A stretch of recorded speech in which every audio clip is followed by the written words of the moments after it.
Gostaria de chamar ao palco aqui os jornalistas que vão entrevistar a próxima sabatinada. Helena Mader, por favor, colunista do Correio Brasiliense. Helena, por favor. Leonardo Cavalcante. Denise Rotenburg.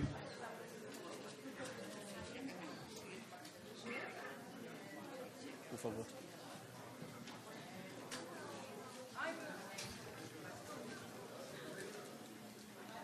O Leonardo. Bom, gostaria de chamar ao palco aqui Manuela Dávila. Manuela é filiada ao PCdoB, tem 36 anos, foi deputada federal pelo Rio Grande do Sul entre 2007 e 2015. Atualmente é deputada estadual do Rio Grande do Sul.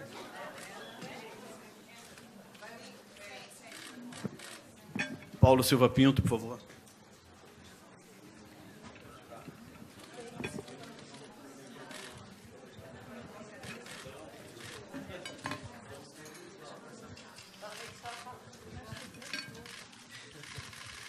Candidata, muito obrigado pela sua atenção. Vou começando aqui a primeira pergunta. Eu gostaria que a senhora falasse um pouco qual a sua visão sobre o Estado brasileiro, o quão ele é ineficiente e se a senhora tem alguma proposta de redução do Estado, de reforma de previdência, de mudança de política econômica. Como é que a senhora está vendo essas questões? Boa tarde a vocês que vão fazer a entrevista. Eu quero cumprimentar todas e todos os presentes, dizer que é um prazer poder conversar, mesmo que brevemente, né? Porque é sempre pouco tempo. Uma hora, né? É breve, para falar só sobre esse tema teu, já dá mais de uma, não dá? Dá, com vocês, certeza. Sobre tantos desafios que o nosso país tem. Essa tua pergunta é uma pergunta que passa centralmente, assim, pelas razões que me fazem ser candidata ou pré-candidata, como legalmente eu sou, à presidência da República. Por quê? Porque nós do PCdoB acreditamos, e eu quero aproveitar e cumprimentar as nossas deputadas Jo Moraes e Alice Portugal, que me acompanham aqui hoje, nós acreditamos na necessidade de fazermos dessa eleição um espaço de construção de saídas para a crise que o Brasil vive. Saídas que são políticas e, portanto, sacramentar a saída política a partir de um processo eleitoral, uma eleição livre e limpa, mas, mais do que isso, transformar a eleição no espaço de debate sobre a crise e sobre o que nós acreditamos que seja a principal saída para ela, que é um projeto de desenvolvimento para o nosso país. Pensar um projeto de desenvolvimento para o país passa necessariamente por pensar qual é o papel do Estado brasileiro na condução desse processo. O Brasil confunde, né? Sempre que nós debatemos Estado, nós focamos no tema sobre o tamanho do Estado e as políticas públicas. Nós não debatemos o esvaziamento do Estado, da autoridade do Estado, na construção de um projeto de país. Portanto, eu acredito, né, que há necessidade... É comigo? Não. É com... Desculpa, achei que eu que estava... a necessidade do Estado brasileiro ser forte e ser protagonista da articulação de um conjunto de políticas que garantam a retomada do crescimento da economia. Isso significa que o Estado tem que ser gigante, excessivo? Não. Isso significa que ele tem que ser garantidor de um conjunto de políticas públicas, né, que passam por educação, passam por saúde, passam por segurança. Isso significa que ele precisa ser reformado para garantir um conjunto de investimentos privados, né? O Estado brasileiro, a burocracia, a ineficiência do Estado passa pelo debate que temos que fazer sobre uma reforma para que ele seja mais ágil, e também significa que ele tem que ser eficiente e transparente. Pois hoje, não. Por exemplo... Tu fizeste várias perguntas e eu foquei que tem um cronômetro ali na minha frente, eu já me foquei.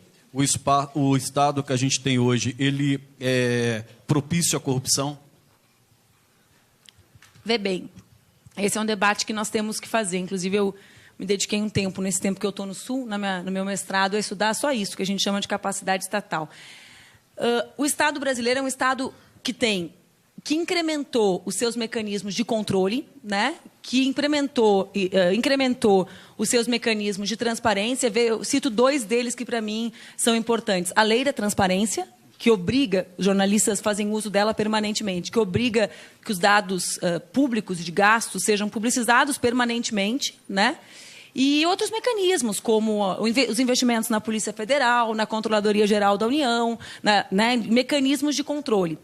E, mesmo assim, nós não garantimos, nós aumentamos o combate a atos de corrupção já praticados e não conseguimos garantir, mesmo com mecanismos de controle como o MP e Tribunal de Contas, não conseguimos impedir definitivamente que novos casos acontecessem.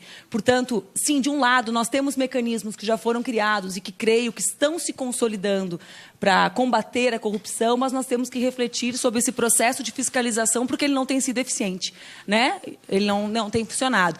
O que eu penso sobre isso? Nós estamos no século XXI. Né? Então, os americanos têm um termo que chama accountability, que é uma mistura de transparência com participação. Por isso que eu cito ele em inglês, porque ele não tem uma palavra única que defina. Eu acredito que a transparência ela é extremamente, ou ela é profundamente vinculada à capacidade que nós temos que ter de fazer com que a população, o povo brasileiro, ocupe o poder, ou ocupe o Estado. Portanto, a transparência é maior à medida que nós garantimos mais participação social. E essa é a ideia que eu pretendo levar para a presidência da República. Nós temos experiências variadas no mundo de ampliação da participação social e de êxito, né, no combate à corrupção a partir disso. Não acho que nós temos que copiar nenhuma, mas existem referências novas. A Espanha adotou determinados processos, né, existem outros países que conseguiram diminuir os seus casos de corrupção, não a punição, que é um debate, né, mas impedir, eu repito, que eles aconteçam. Então, não é uma resposta única, né? Eu podia te responder sim e não. Nós temos mecanismos, mas eles não têm sido suficientemente capazes. Em relação às estatais, a gente percebe que, por exemplo, no caso... eu queria saber a opinião do PCdoB, a sua opinião sobre a privatização de empresas. E se é possível combater, se não privatizar, se é possível combater a corrupção nessas empresas. A gente percebe, o PCdoB ocupou a Agência Nacional de Petróleo durante quase todo o governo Lula e não conseguiu detectar toda essa corrupção na Petrobras. Ou se detectou, não houve uma resposta por parte do governo, que a gente percebe depois, pelo que a gente já conseguiu ver aí tudo da Lava Jato, tinha até gente do governo envolvida, né? Então, não dá para o ex-presidente estar preso, a senhora esteve lá, inclusive visitando ele no comício lá que ele fez na frente, lá em São Bernardo do Campo.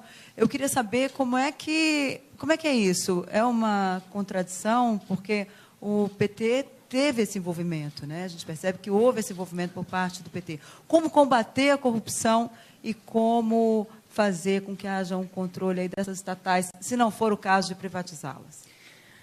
São várias perguntas numa só, né, Denise? Primeiro, o ex-presidente Lula é vítima de uma prisão política, né, fruto de um julgamento político ao qual ele foi submetido. Esse é um tema, né, que não creio que seja bom que a gente vincule um ao outro, porque são temas diversos.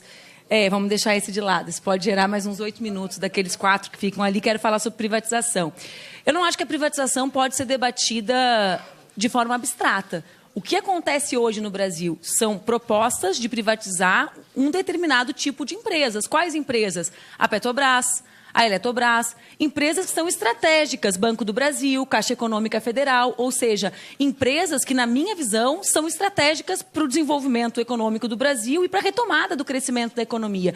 Um dos temas centrais, vou dar um exemplo qualquer com um ou dois dessas. A gente tem, no Brasil, um processo de desindustrialização severo, né? Os níveis de indústria do Brasil hoje são similares aos de 1947.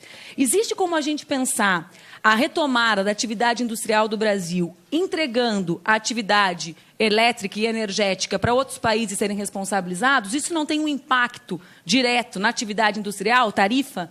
O que acontece na Argentina? Recentemente saiu um dado, 4.000% de aumento.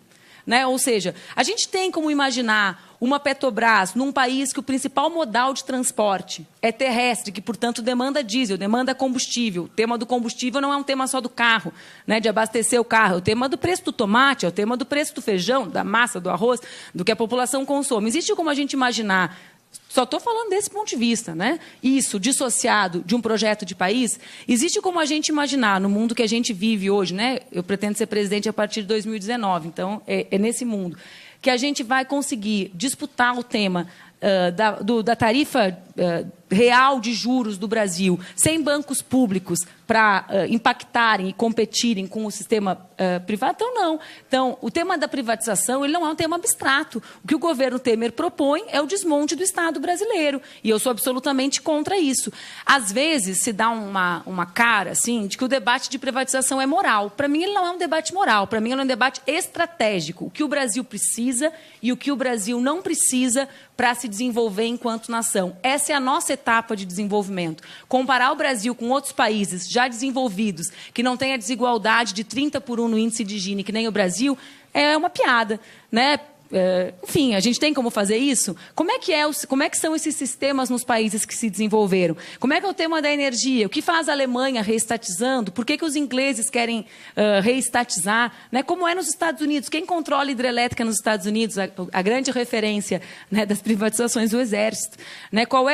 Então, assim, acho que a gente precisa compreender que, diferente do que faz o governo Temer e esses que orbitam em torno desse mesmo projeto, essa não é uma questão moral. Essa é uma questão do que é importante ou não para o país. Existe um outro debate que decorre dessa tua pergunta, que também acho que é ótimo que tenha acontecido junto, que é como garantir que as estatais sejam geridas de forma a garantir que não haja um único ato de corrupção dentro delas, né?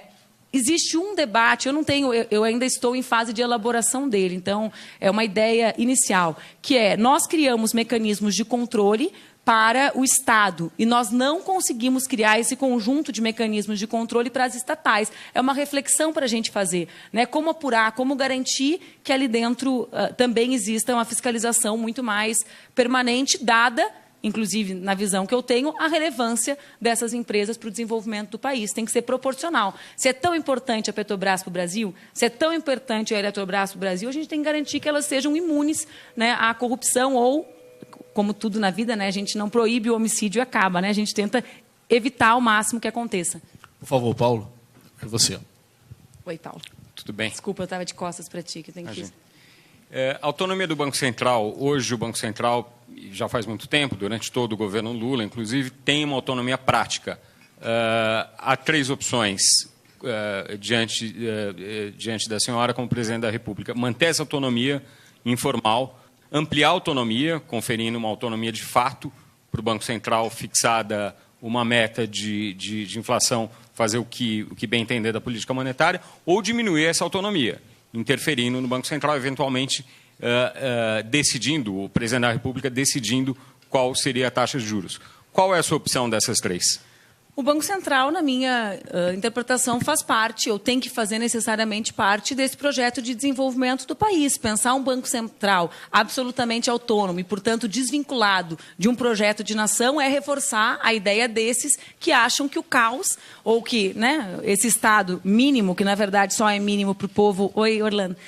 Para o povo brasileiro, mas que é máximo para garantir juros altos, né? Ou seja, juros que fazem com que o sistema bancário não pare de ganhar muito. Então, eu sou absolutamente contra a autonomia plena do Banco Central. Acho que ele tem duas tarefas centrais, né? O controle da inflação e o tema do trabalho, geração de emprego. A senhora diminuiria a autonomia, interferindo eventualmente no nível da taxa de juros para baixá-la, ainda que com risco de aumentar a inflação com isso? Eu acho que o Banco Central tem que estar mais, tem que ser vinculado e tem que fazer parte de um projeto de país. E, eventualmente, isso poderia acontecer. Como tu disseste, é uma autonomia relativa, né? Ela é uma autonomia política. Ela não é dada e não é o que está previsto na nossa Constituição. Então, sim, o Brasil precisa ter taxa de juros que façam o Brasil crescer. Ou não precisa, né? Ou não é um debate que a gente tem que fazer. A quem serve a ausência total, né, a autonomia total do Banco Central? Para mim, só serve para o sistema financeiro, não serve para o povo brasileiro.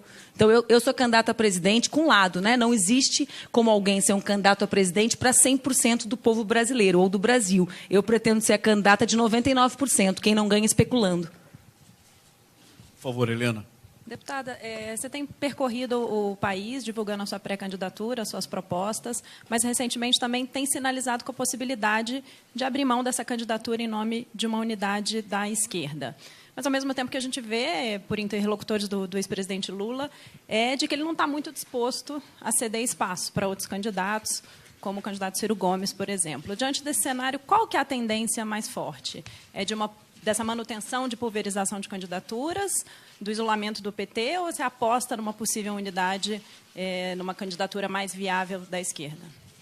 A tendência maior, a tendência não é só o que a gente quer, né? A tendência maior é que sejam preservadas 4 pré-candidaturas. Nós somos pré-candidatos desse campo, eu, Ciro, Lula e Boulos. Né? Somos 4 pré-candidatos que, no final do ano passado, acho que no início do mês de dezembro, tivemos um avanço extraordinário ao firmarmos um pré-programa mínimo, digamos, comum, que nós chamamos de saídas para a crise brasileira, um novo projeto de desenvolvimento para o país. Nós, do PCdoB, exaurimos os nossos gestos. Né? São 4 pré-candidaturas. A unidade que eu defendo, ela não é um conceito abstrato. Né? Ela tem que se materializar na vida real. Na vida real, nós somos 4 pré-candidatos, Lula, Ciro, Boulos e Manuela. Eu sentei na mesa e disse, se eu sou óbice, se os outros 3 conversarão entre si e resolverão o tema de uma saída conjunta para o nosso campo, né, uma saída conjunta representa esse campo ter uma candidatura comum. Eu não sou mais o óbice. A vida real não tem mostrado que esse será o caminho e, portanto, eu, naturalmente, serei pré-candidata até outubro. Essa unidade hoje, na sua opinião, é inviável? Essa unidade, eu já considero um avanço nós termos unidade programática. Foi a primeira vez que nós sentamos juntos e firmamos um projeto comum de desenvolvimento para o país. Né? E eu também vejo, Denis, que existe um esforço grande de tentar dizer que o nosso campo é o que está mais fragmentado ou com mais problemas. Né? Eu olho para o outro lado e o que eu vejo? São 19 pré-candidaturas ou 18, nós temos 4, eles têm 14. Né? Qual o candidato do lado de lá? Né? O governo Temer, acho que é um consenso nacional, né? Todo mundo defende fora Temer hoje. Então, o governo Temer está morto. Né? Agora, existe um fantasma. Tudo bem? Prazer, Manuela. Chegou chegando, né? Podia ter caído em mim, ia ser lindo, as imagens. Eu ia virar vários memes na internet. A gente perdeu essa oportunidade, gente, de produzir conteúdo virtual. Mas, enfim, aí eu vejo esse fantasma. Eu falei fantasma, ela olhou assim, eu falei, meu Deus, é o vulto. Esse fantasma procura... Né, reencarnar. Ou seja, tem 14 pré-candidatos que vão defender esse programa na eleição. Qual deles mesmo que já resolveu? Então, vê bem, eu defendo a nossa unidade, nós exaurimos os nossos gestos, acredito que o desfecho será nós termos 4 pré-candidaturas, todas com as suas diferenças, mas legítimas, né, fruto do debate de cada um desses partidos, mantenho relações extraordinárias com os meus 3 oponentes, mas nós somos oponentes, os adversários estão do lado de lá. Né? E esses adversários, na minha interpretação, estão em lençóis muito piores do que os nossos. Porque o povo escolherá esse projeto deles? Por que eles tiveram que consagrar o impeachment sem crime de responsabilidade? Qual projeto o povo escolheu nas últimas 4 eleições? Foi esse? Foi o da reforma trabalhista? Ninguém quer o governo Temer, até o Meirelles disse que está incomodado com esse rótulo, então ninguém quer o encosto, né? O fantasma que está circulando. Mas na vida real, ele é o reflexo de um projeto de país, que é antagônico ao meu. E, portanto, né, eu, embora tenha feito todos esses gestos, acho que eles têm bastante mais conversa para fazer no próximo período do que nós. Deputada, agora quem vai perguntar para a senhora é o Fábio Greck, ele é jornalista do Sindifisco. Candidata, a senhora concorda que as desonerações não aumentaram a competitividade de setores da indústria brasileira e que a geração de empregos prometida, uma das justificativas do governo para que elas fossem adotadas, foi estatisticamente pífia e que essa medida só serviu para aumentar a margem de lucro de setores que já possuem alta lucratividade? O que a senhora tem a dizer a respeito das desonerações? Vê bem, o deputado Orlando, que é líder da nossa bancada e está aqui presente, relatou recentemente um projeto sobre esse tema, né, propondo medidas de transição, né, que, de um lado, eu quero, inclusive, agradecer a participação do Sindifisco, que organizou junto com o Correio esse debate. Então, estipulando medidas de transição, porque determinados setores que geram bastante emprego e que, mesmo assim, estão imersos na crise, né, porque a gente não pode abstrair, os resultados são os que tu apontaste, mas eles são num ambiente de crise econômica severa. Né? Então, como aferir qual teria sido o impacto sem as medidas? É complexo. Acredito que por isso que nós buscamos, né, olhando determinados setores da produção, que tem um impacto local bastante grande. Por exemplo, eu lembro que o Orlando, um dos temas que ele conseguiu garantir a manutenção como medida de transição foi o setor do couro no Rio Grande do Sul, que emprega muito e enfrenta a crise, e com o tema dos juros e do câmbio, perde para a China severamente, né? É, inclusive, uma medida de minorar, né, os impactos regionais da crise econômica. Então, eu não tenho uma visão absolutista sobre esse tema, né? Acho que tanto o tema das desonerações e um outro tema que é diferente desse, mas vejo com o mesmo critério, que é o das isenções, tem que estar vinculados a alguns critérios: desenvolvimento regional, a busca de diminuir desigualdades regionais, a busca de transferência tecnológica num determinado tema, competitividade com outros... Então, acho que é preciso olhar a miúde, como buscou fazer o Orlando no último período, com as regras e com as medidas de transição. Deputado, eu queria perguntar para a senhora sobre Previdência. O governo Temer tentou fazer um projeto alegando que o sistema está quebrado e que hoje é responsável aí por quase a metade do rombo das contas públicas, que esse ano deve chegar a 159 bilhões de reais. Será o 5º ano consecutivo de déficit nas contas, e a gente prevê que é só em 2022 que as contas vão voltar no azul. Aí eu queria saber sobre a sua proposta de reforma da Previdência e, particularmente, como a senhora vê o sistema de aposentadoria no sistema público. Se a gente olhar hoje, um aposentado do judiciário recebe, em média, R$18 mil por mês. Um aposentado pelo Legislativo recebe R$26.800, enquanto um trabalhador que se aposenta pelo INSS, a maioria deles, além de se aposentar por idade, 60 anos para as mulheres, 65 para os homens, recebe R$954 por mês. Essa discrepância é enorme. Como a senhora avalia que se pode corrigir o sistema e corrigir essas distorções e acabar com os privilégios? É preciso debater o tema da Previdência, algo que o Temer não fez, né? O Temer fez uma proposta absolutamente antidemocrática, como de resto é todo o seu governo. Portanto, também para isso é preciso de um governo com autoridade e legitimidade. E essa autoridade e legitimidade só é conferida, do meu ponto de vista, a partir das urnas. Vê bem, eu creio que nós temos 2 debates para fazer sobre Previdência de forma transparente com a sociedade brasileira, né? Um é o debate sobre qual é o real tamanho do seu déficit. Os números são absolutamente divergentes, as diferenças não são irrelevâncias, né, entre o que é apresentado pelo governo e o que é apresentado, por exemplo, que é fruto da CPI do Senado. E também um outro debate que é relevante, que vários de vocês que são auditores conhecem, que é o tema da sonegação. Quer dizer, também esses dados são dados que nós temos baixo acesso. Qual é o dado real mesmo? Qual é o impacto, né? O que é déficit de um lado e o que é sonegação de outro? Esse é um debate inicial, né? É preciso fazer isso, na minha interpretação, com uma comissão tripartite, né? Que envolva a sociedade, que envolva o governo e que envolva o povo brasileiro. Outro tema, nós debatemos sempre, e é correto, porque o IBGE nos mostra o envelhecimento da população brasileira, o tema do aumento de idade. Mas nós não associamos isso a um outro debate que é fundamental ao Brasil, que é o da redução da jornada de trabalho. Quer dizer, nós estamos falando de qual aposentado se aposentar com 1 ou 2 anos na frente. O trabalhador, esse que se aposenta lá embaixo, como tu citaste, na remuneração, e que, portanto, trabalha uma jornada de 44 e é submetido à ausência total de infraestrutura nas nossas grandes cidades. Porque ele não tem também aquela continuidade, ele é mais vulnerável ao desemprego, então ele não consegue ter os 15 anos de contribuição. Exatamente. Então, é preciso fazer um debate global sobre o tema da Previdência. Por quê? Porque usar referências, como usam,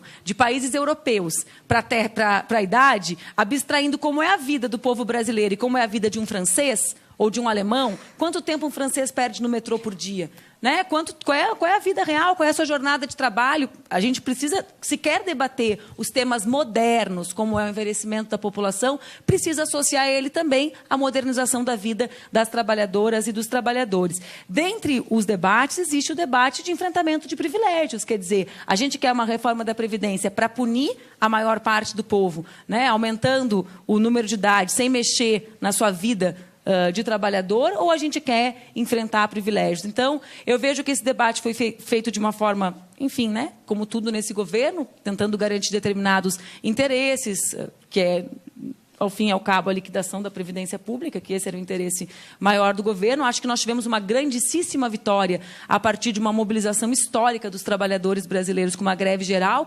O povo brasileiro resistiu, e foi por isso que o Congresso não aprovou a reforma da Previdência, e acho que é um debate que nós temos que fazer com tranquilidade, envolvendo todos os aspectos: déficit, sonegação, idade, jornada e vida do trabalhador e também privilégios. Eu queria entrar na questão de educação. A gente hoje no país, nós temos a União investindo 18%, os estados 40% e os municípios 41%. Ou seja, a União é quem menos investe em educação.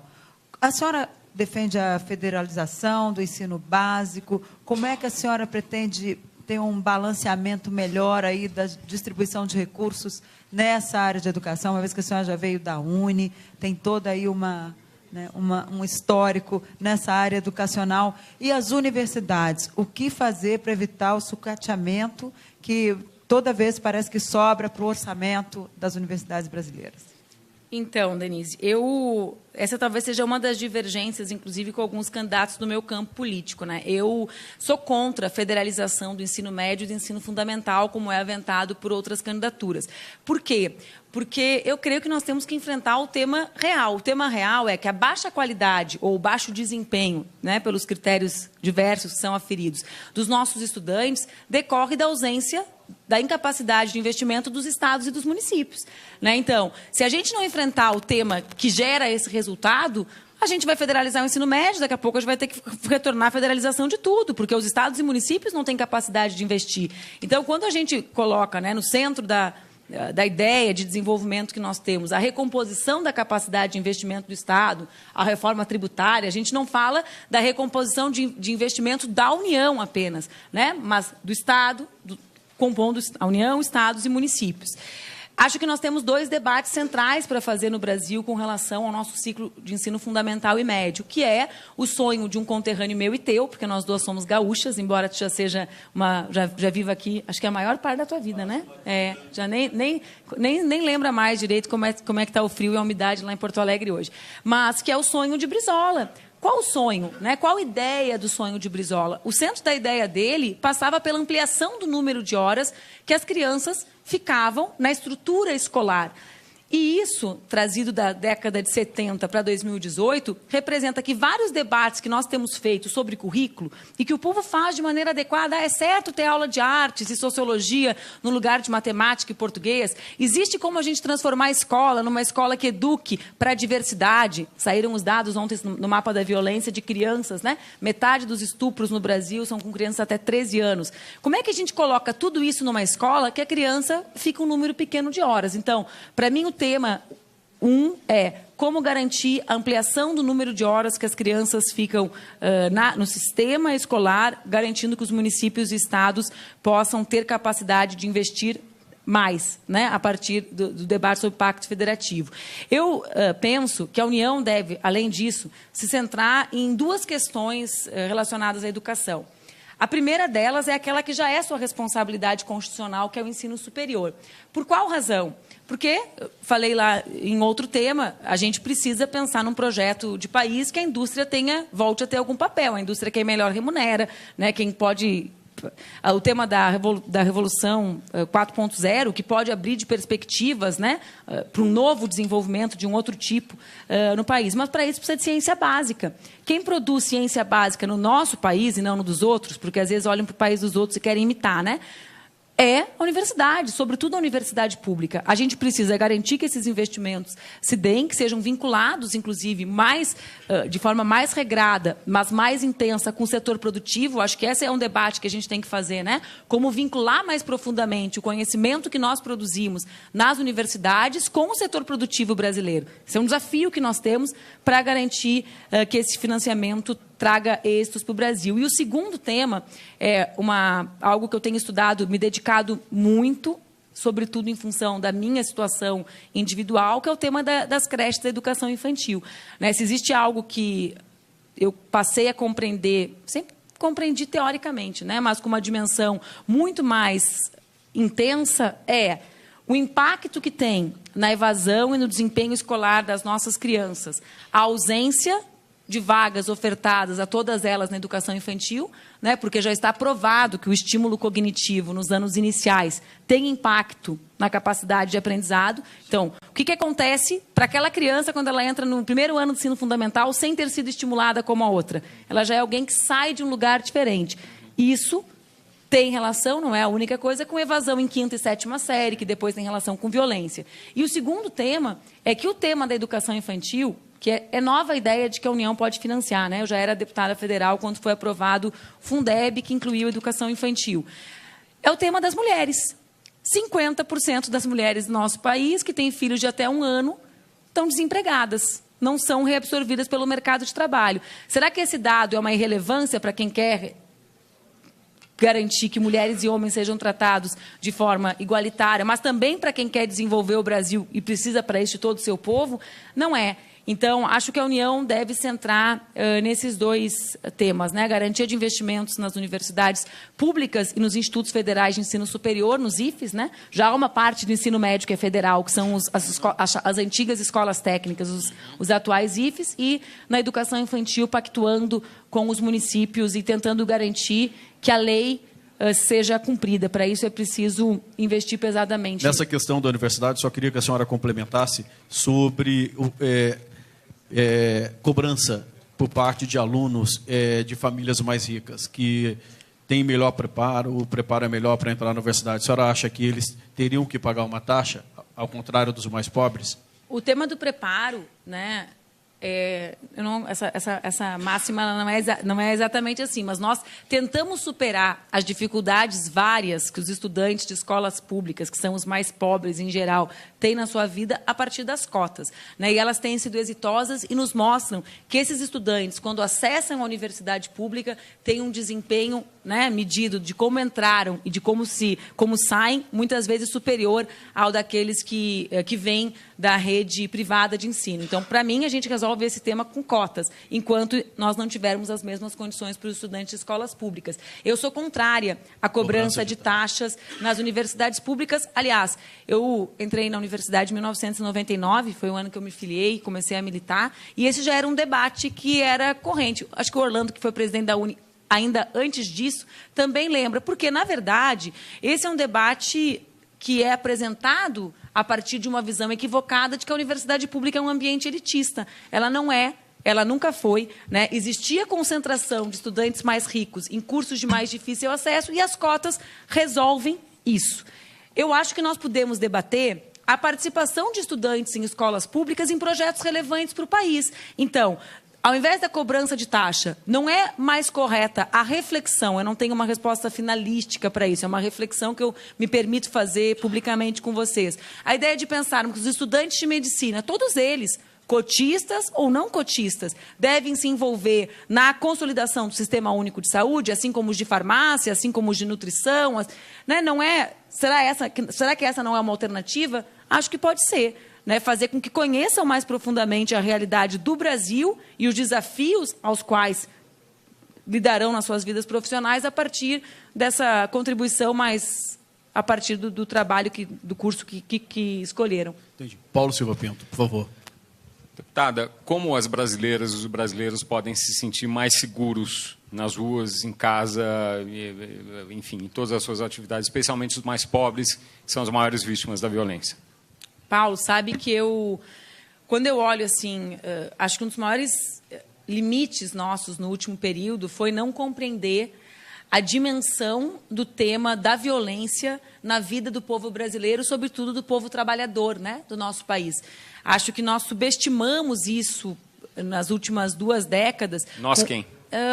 O Brasil inteiro, né? Por quê? Porque nós deixamos que as soluções fossem fragmentadas, que as iniciativas fossem de uma cidade, de um estado, e não levamos esse tema. A tradição brasileira é que os temas que são centrais passam pelo debate na União, né? Pelo governo federal. A gente é um país presidencialista, isso tem um impacto, o que o governo federal debate. E eu creio que nós precisamos pensar, assim como nós pensamos na reforma tributária, na reforma agrária, nós precisamos pensar na reforma do sistema de segurança pública. Me dediquei muito a estudar esse assunto desde que fui escolhida a nossa pré-candidata. Acho que passa por algumas questões. A primeira delas, o Brasil precisa escolher, e o mapa de ontem mostra exatamente isso, quais crimes quer combater. Por quê? Porque nós somos um país que as polícias atuam centralmente na prisão de jovens, com pequenas quantidades de drogas, e que não tem, não por vontade sua, mas por tema legal e por investimento, capacidade de investigar.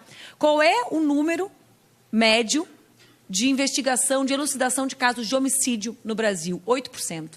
Certo? Então, na vida real, eu quero ser a presidente que faz um pacto pelo combate aos homicídios e aos crimes sexuais. Para isso, nós precisamos fazer com que essa seja a prioridade da política de segurança. Como fazer isso? Acho que existem algumas questões que precisam ser enfrentadas. A gente vai manter as nossas polícias com esses ciclos? Com aqueles que são mais numerosos, que são os policiais militares, não autorizados a investigarem, e os policiais civis, que são os menos numerosos, conduzindo as investigações, é um debate que a gente tem que fazer.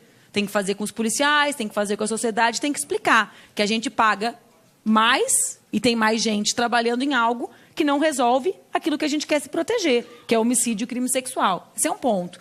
2, o governo federal tem uma tarefa central na articulação de 3 questões. Academia de polícia, que forma, que ensina, que faz com que as polícias adquiram, né, que é um termo errado, capacidade de investigação, ouvidoria e inspetoria policial. Por quê? Porque as polícias precisam ter relações legítimas e legitimadas com o povo brasileiro. Como é que é a vida de um trabalhador e de uma trabalhadora numa comunidade pobre quando entra o policial? Como é que é em São Paulo, que tem autos de resistência? Então, como é que a gente devolve legitimidade para os trabalhadores da polícia?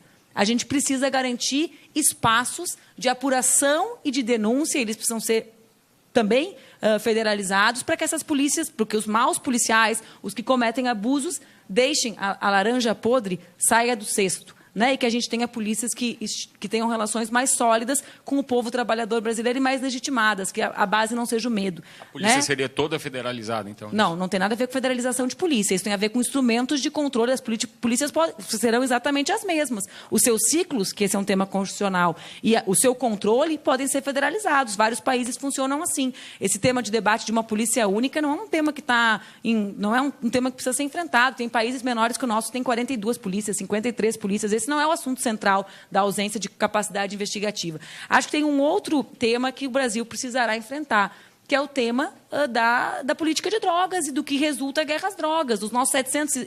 Sempre surge o tema do sistema penitenciário, né? 726 mil presos em condições análogas, muitas vezes, da tortura. Né? Agora, desses 726, quantos mesmo são pelos crimes que nós precisamos nos proteger, homicídios e crimes sexuais? A menor parte. A maior parte é fruto de uma política que criminaliza as drogas no nosso país. Os dados do mapa da violência ontem nos mostram algo que é revelador de todo o sistema de desigualdade do nosso país. Em 2004, nós tínhamos 30 mil negros mortos para cada 100 mil brasileiros e 19 brancos mortos para cada 100 mil brasileiros. Em 2016, 10 anos depois, nós temos o quê? 42 negros e 16 brancos para cada 100 mil. Ou seja, os brancos e as brancas brasileiras estão morrendo menos. As mulheres também. Caiu 8% morte de mulheres brancas. Cresceu 15% morte de mulheres negras. O que isso revela? Revela que a gente precisa construir uma política de segurança pública que escute, que dialogue e que tente reparar comunidades que são os verdadeiros alvos da violência e das mortes no nosso país. Embora a classe média mais branca, né, que vive nos bairros centrais, tenha essa sensação de pânico, né, os dados nos mostram que quem está morrendo mesmo é o povo, né, das comunidades mais carentes, as mulheres e os homens, sobretudo os jovens negros do nosso país. Eu vou chamar o Fábio para fazer mais uma pergunta para a deputada, por favor. Perfeito. Deputada, a internação de recursos não declarados à Receita foi alvo de várias polêmicas. Primeiramente, se permitiu que todos pudessem fazê-la, bastando declarar a origem lícita dos recursos. Depois, todos os que trouxeram dinheiro de volta receberam o CPF geral, de forma a não serem identificados. Como não houve um crivo para saber se a origem era lícita, vários envolvidos em ações de corrupção se aproveitaram da situação. que a senhora pensa de um programa desses? Repatriação. Eu ouvi, eu fui olhar. Eles ficam brincando comigo porque eu te chamei de Denise e tu é Helena. Eles estavam mandando mensagem porque eu erro o nome das pessoas, viu? Aí eu fiquei rindo e não ouvi o tema, a primeira palavra que era o tema da repatriação. Uhum. Acho que a gente precisa rediscutir essa situação baseado no que as evidências nos mostraram, né? A vida real, ela faz com que a gente tenha que refazer discussões. E acho que os dados e o que as evidências nos mostraram, às vezes a gente quer agir só com base na vontade, né? O que as evidências nos mostram depois de uma determinada lei aprovada podem nos levar a rediscuti-la a partir de outros parâmetros. Mas Obrigada. a senhora faria uma lei como essa? Eu acho que ela foi feita com determinadas razões, com determinados objetivos, né? Alguns deles adequados, a busca de diversos recursos de outra natureza que não eram os recursos ilícitos. Então, sim, talvez ela tenha necessidade, mas ela precisa ser revista para garantir que os recursos ilícitos, né, não entrem no mesmo caminhão, digamos assim. Entendi. Por favor, Helena. Desculpa, viu, Helena? Foi o meu segundo erro essa semana. Eu estava com a cabeça na Denise, né? Fica tranquila. Deputada, a gente está na capital do país, a unidade da federação que tem a maior renda per capita, a maior escolaridade, e a gente tem um legislativo local que aprova projetos e pautas como o Estatuto da Família, restringindo o conceito de família apenas à união entre homens e mulheres, projetos que obrigam mulheres estupradas que ficaram grávidas a verem imagens de fetos mortos antes de fazerem o aborto legal. E é um perfil conservador que se repete em outros legislativos e, especialmente, no Congresso também. Você, com seu perfil mais progressista, feminista, de defesa de direitos humanos, como negociar com o Congresso, né, com deputados com esse perfil conservador, como aprovar reformas com esse choque ideológico seu com a maior parte do Congresso hoje? Primeiro que eu serei presidente, né, num determinado contexto. Qual é o contexto? Do povo brasileiro acreditar que é preciso transformar o Brasil, né, que é possível garantir um projeto de desenvolvimento para o nosso país, que é possível não viver num país tão injusto como o nosso, né, que é possível desenvolver o Brasil com a cabeça em 2018, e não 1960 ou 1970. E isso, como no Brasil as eleições são coincidentes para o parlamento e para a presidência, também deverá ter um impacto no Congresso, na minha avaliação. Mas eu queria, Helena, te trazer um elemento da minha trajetória que talvez seja pouco conhecido. Eu, como deputada, tive a oportunidade, que é rara, de ser relatora de diversas matérias, né? Porque deputado fiscaliza a lei, propõe lei, pode relatar, tem um monte de coisa para fazer, não precisa passar a vida inteira lá sem fazer nada.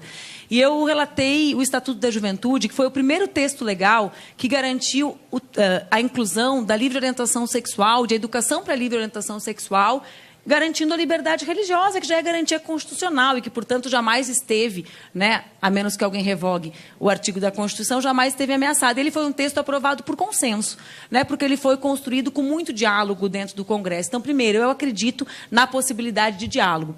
Mas existe uma segunda questão que eu acho que estruturará um pouco o debate eleitoral no nosso país, que é: nós queremos Estado para quê?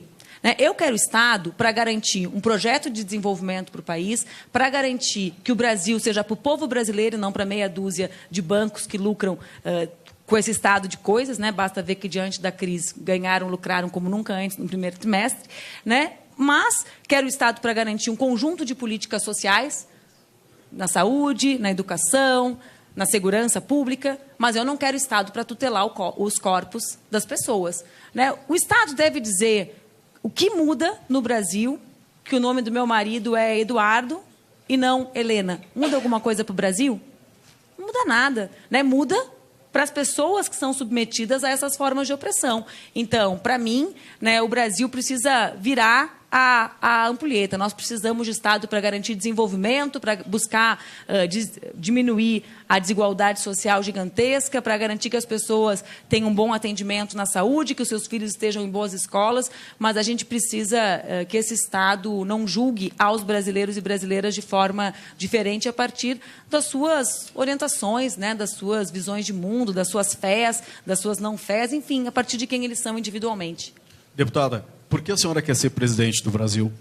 Em primeiro lugar, porque eu amo muito o nosso país. Eu, aos 16 anos de idade, decidi me filiar a um partido político porque eu me dei conta que não era justo que eu tivesse acesso ao ensino superior, por exemplo, uma cama, comida, roupa, enquanto milhares de outras pessoas não tinham acesso às mesmas oportunidades que eu. Então, eu amo o Brasil e acho que o Brasil pode ser um país, a partir do que nós somos, né? Não é um amor abstrato, esse país é extraordinário, é um país rico naturalmente, é um país que tem um povo que trabalha mais que muitos outros povos do mundo em número de horas, né, na sua jornada de trabalho, é um país que tem diversidade, olha o que é diversidade climática, o que é a diversidade do nosso país. Esse país que tem tudo isso, né, pode ser extraordinário. Precisa ser um país em que 5.000 pessoas idosas morrem de subnutrição por ano. Precisa ser um país que 40.000 mulheres que nem eu enterram os filhos porque são negros e jovens. Precisa ser um país em que, nesse momento, 1.200.000 casas cozinham com álcool ou com lenha porque não tem dinheiro para comprar um botijão de gás. Esse país, que é campeão de produção de petróleo, precisa ser um país em que, que aumenta o número de vítimas de queimadura porque o preço do gás de cozinha não dá para comprar. Esse país precisa ser o país que tem agora, hoje, 13.700.000 pais e mães e irmãs que não têm trabalho, que voltam para casa todo dia achando que a culpa é sua por não ter trabalho ou por estar subocupado, fazendo docinho enquanto queria estar trabalhando. Eu não acredito nisso, né? Eu acho que esse país pode realizar o seu sonho. O nosso hino diz que o Brasil é um sonho intenso, né? A minha meta é que a gente deixe de ser esse sonho intenso e passe a ser uma realidade de mais dignidade e de mais igualdade para as mulheres e para os homens que aqui vivem. A última pergunta vem do Cláudio Damasceno, que é o presidente do Sindifisco, depois as suas considerações finais. Tá, deputado?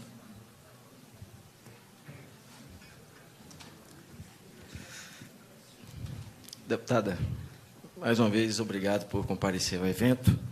O Sindifisco Nacional tem, ao longo dos últimos anos, produzido estudos sobre a questão tributária do nosso país.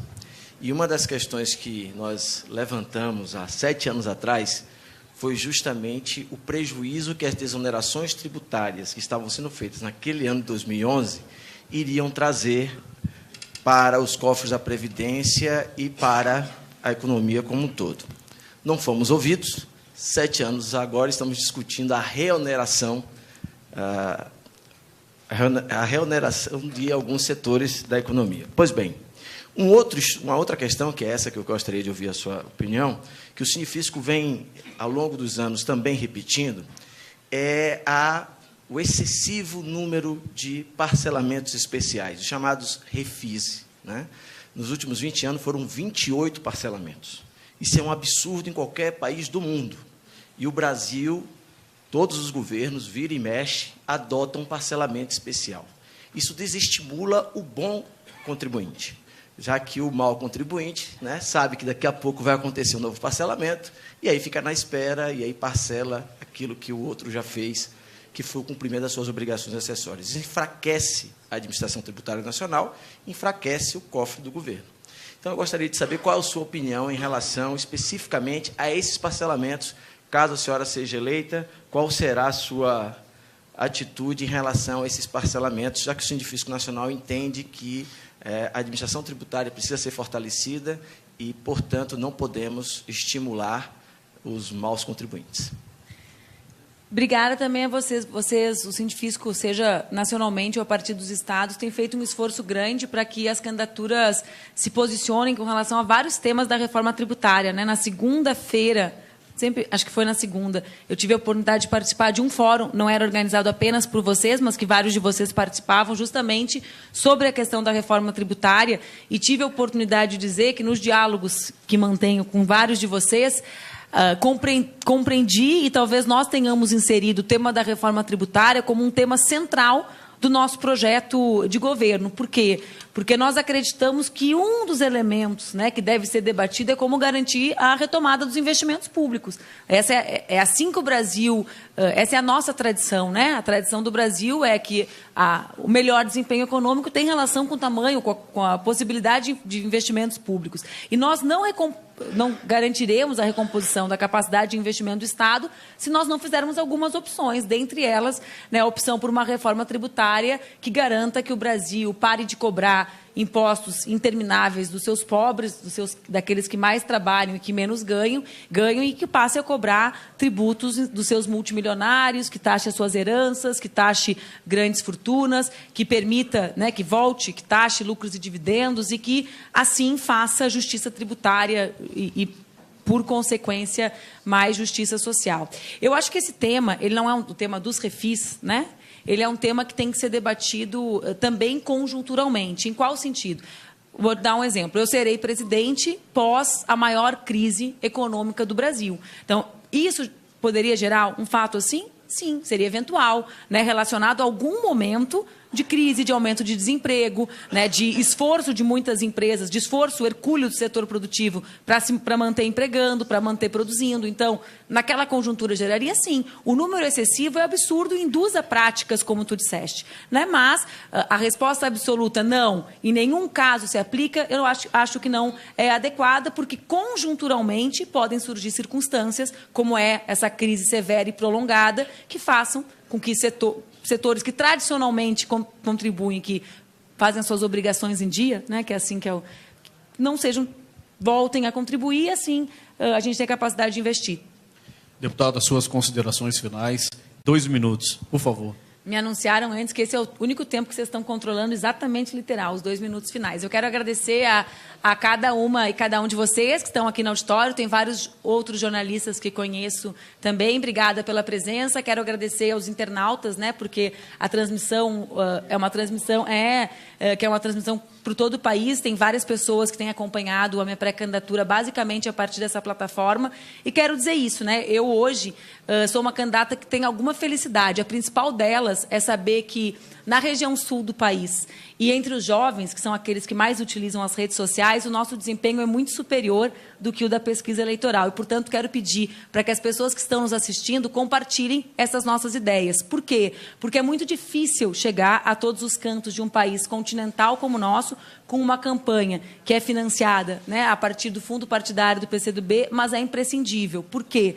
Porque o Brasil precisa encontrar saídas para suas crises. Nós, do PCdoB, acreditamos que a eleição é o momento de debate sobre isso. Nós acreditamos que a eleição é um momento de debate nacional sobre rumos para o nosso país. E nós achamos que esses rumos passam por desenvolvimento com valorização do trabalho, por igualdade, por um Brasil que não discrimine, que não trate diferente as suas mulheres e seus homens, os seus negros e os seus brancos, né, e que possa, porque precisa, mas porque é o certo também, que possa contar com o melhor de cada um e de cada uma para ser desenvolvido.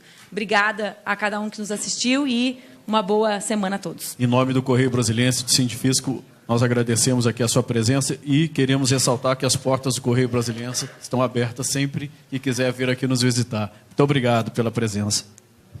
O Sindifisco gostaria de entregar para a senhora...